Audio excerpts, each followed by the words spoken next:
നമ്മൾ പറഞ്ഞത് വന്നതുപോലെ ഈ തിരുവനന്തപുരത്തെ ബി.ജെ.പിയുടെ പ്രതീക്ഷ അത് ചെറുതല്ല. ഇത്തവണ പക്ഷേ അവർ കൂടുതൽ ഫോക്കസ് ചെയ്യുന്നത് തൃശ്ശൂരാണ് എന്ന സൂചനകൾ ഉണ്ട്. കാരണം മറ്റൊന്നുമല്ല, പ്രധാനമന്ത്രിയുടെ പ്രത്യേക സന്ദർശനം, തൃശ്ശൂരെ ഇത്തവണത്തെ സുരേഷ് ഗോപിയുടെ സാന്നിധ്യം, അങ്ങനെ പല ഘടകങ്ങളും അവിടെയുണ്ട്. പക്ഷേ തലസ്ഥാനത്ത് തിരുവനന്തപുരത്ത് ബി.ജെ.പിക്ക് കേരളത്തിൽ ഏറ്റവും ശക്തമായ വേരോട്ടമുള്ള ഇടമാണ് തിരുവനന്തപുരം.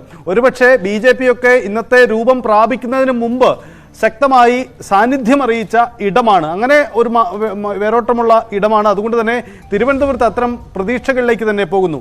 ഒരു കാര്യം കൂടി പറയാം, ഈ തലസ്ഥാന വോട്ടർമാർക്ക് ഒരു പ്രത്യേകത അത് പൊതുവിൽ പറഞ്ഞു കേൾക്കുന്നതാണ്. അവർ അല്പം കൂടി ഈ പ്രാദേശിക തരത്തിലുള്ള നേതാക്കൾക്കപ്പുറം കൂടുതൽ മുഖമുള്ള, കൂടുതൽ തരത്തിൽ വിദ്യാഭ്യാസ രംഗത്തും അല്ലെങ്കിൽ കൂടുതൽ കളം നിറഞ്ഞു നിൽക്കുന്ന നേതാക്കൾക്ക് കൂടുതൽ പരിഗണന നൽകും. അങ്ങനെയാണ് തരൂരിനൊക്കെ ഒരു അംഗീകാരം കിട്ടിയത് എന്നതൊക്കെയാണ് അന്ന് പറഞ്ഞിരുന്നത്. പ്രത്യേകിച്ച് ഒരു മധ്യവർഗത്തിൻ്റെ കൂടുതൽ സാന്നിധ്യം തലസ്ഥാന മണ്ഡലത്തിൽ ഉണ്ട് എന്നതാണ് അതിൻ്റെ കാരണമായി അന്ന് രാഷ്ട്രീയ വിശകലന വിദഗ്ധരൊക്കെ വിലയിരുത്തുകയും ചെയ്തത്.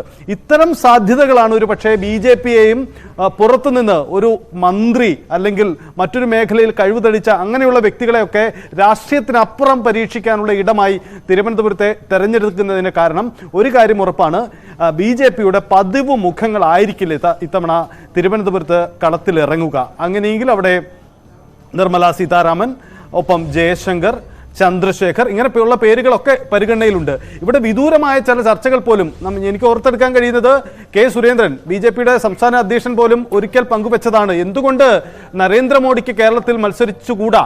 ഒരുപക്ഷെ അദ്ദേഹം സ്ഥിരീകരിച്ചൊന്നുമല്ല പറയുന്നത്, പക്ഷേ അത്തരം സാധ്യതകളൊന്നും തള്ളാതെയുള്ള ചർച്ചകളൊക്കെ ബി.ജെ.പി ക്യാമ്പുകളിൽ നടക്കുന്നുണ്ട്. സജിത, ഈ കന്യാകുമാരിയിൽ പ്രത്യേകിച്ചും തമിഴ്നാട്ടിൽ പ്രധാനമന്ത്രി മത്സരിക്കുമെന്നുള്ള സൂചനകളൊക്കെ വരുന്നൊരു പശ്ചാത്തലമുണ്ട്. അങ്ങനെ അദ്ദേഹം മത്സരിക്കുകയാണെങ്കിൽ അത് ആ മോദി പ്രഭാവം തിരുവനന്തപുരത്ത് മലയടിക്കാൻ സാധ്യതയുണ്ടോ? ആ ഒരു ആശ്വാസം അല്ലെങ്കിൽ ആ ഒരു പ്രതീക്ഷ ബി.ജെ.പി ക്യാമ്പിനുണ്ടാകും അല്ലേ? ഇതിന്റെ പശ്ചാത്തലം, അതായത് ഈ തെക്കൻ ഇന്ത്യയിലേക്ക് വരുമ്പോൾ അതിൽ കർണാടകയ്ക്ക് ഇപ്പുറത്തേക്ക് തമിഴ്നാട്ടിലും കേരളത്തിലും ഒരു വേരോട്ടവും ഉണ്ടാക്കാൻ, ഒരു കൃത്യമായ സാന്നിധ്യം അറിയിക്കാൻ ബി.ജെ.പിക്ക് കഴിഞ്ഞിട്ടില്ല. തമിഴ്നാട്ടിൽ മുമ്പും എം.പി ഉണ്ടായിട്ടുണ്ട്, കന്യാകുമാരിയിൽ നിന്ന് ബി.ജെ.പിയുടെ എം.പി ഉണ്ടായിട്ടുണ്ട്.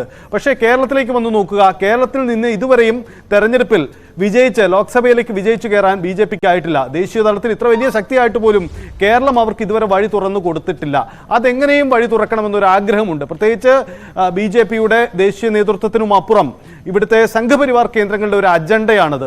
ആ സാധ്യതയിലേക്കുള്ള ചർച്ചകൾക്കിടയിലാണ് പ്രധാനമന്ത്രിയെ ഈ തെക്കൻ കേരളത്തിൽ എവിടെയെങ്കിലും പരീക്ഷിച്ചുകൂടെ, അല്ലെങ്കിൽ അത്തരം സാധ്യതയ്ക്ക് ഇടമുണ്ടോ എന്ന ചിന്തയിലൊക്കെ അവർ കടക്കുന്നത്. പക്ഷേ ഇതിനൊന്നും ഒരു സ്ഥിരീകരണമില്ലെങ്കിൽ കൂടിയും സാധ്യതകളാണ് പരിഗണിക്കപ്പെടുന്നത്. അവിടെയാണ് കന്യാകുമാരി പോലെ ബി.ജെ.പിക്ക് ഒരു സാധ്യതയുള്ള, സാന്നിധ്യമുള്ള ഒരു ഇടം പരീക്ഷിക്കപ്പെടുന്നത്. സ്വാഭാവികമായത് തിരുവനന്തപുരത്തും പ്രതിഫലിക്കും എന്ന കാര്യത്തിൽ തർക്കമൊന്നുമില്ല, അതിൻ്റെ സാന്നിധ്യവും ഉണ്ടാകും.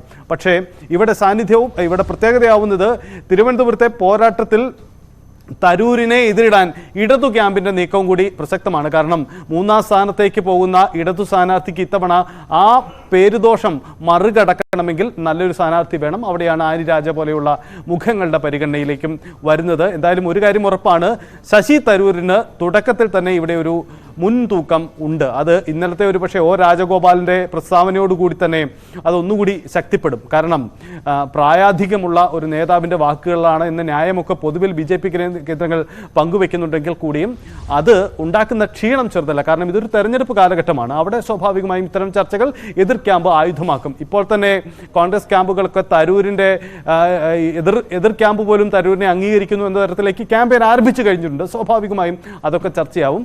ഒപ്പം തിരുവനന്തപുരത്തെ തെരഞ്ഞെടുപ്പ് പോരാട്ടത്തിൽ പ്രധാനമാവുക നമ്മൾ തുടക്കത്തിൽ പറഞ്ഞതുപോലെ ബി.ജെ.പിയുടെ സർപ്രൈസ് ആര് എന്നതാണ്. അവിടെ കേന്ദ്രമന്ത്രിമാരുടെ സാന്നിധ്യം ഉണ്ടാകും. തിരുവനന്തപുരത്തിൻ്റെ തൊട്ടരികു നിൽക്കുന്ന മണ്ഡലമാണ് ആറ്റിങ്ങൽ. അവിടെയാണ് വി മുരളീധരന് വേണ്ടി അവർ കരുതി വെച്ചിരിക്കുന്നത്. പക്ഷേ എന്തുകൊണ്ട് വി മുരളീധരൻ തലസ്ഥാന മണ്ഡലത്തിലേക്ക് വരുന്നില്ല എന്ന സ്വാഭാവിക ചോദ്യം ഉണ്ടാവും. കേന്ദ്രമന്ത്രിയാണെങ്കിൽ വി മുരളീധരൻ കേന്ദ്രമന്ത്രിയല്ല എന്ന സംശയം ഉണ്ടാവും. പക്ഷേ വി മുരളീധരൻ തിരുവനന്തപുരത്ത് പോരാ എന്ന ചിന്ത ബി.ജെ.പിക്കുണ്ട്. അതവരുടെ കണക്കുകളുടെ അടിസ്ഥാനത്തിലുള്ള വിലയിരുത്തലാണ്. അവിടെയാണ് നിർമ്മല സീതാരാമനോ മറ്റു മുഖങ്ങളോ ഒക്കെ വരാനുള്ള സാധ്യത ഉണ്ടാവുന്നത്. ശരി സജിത്.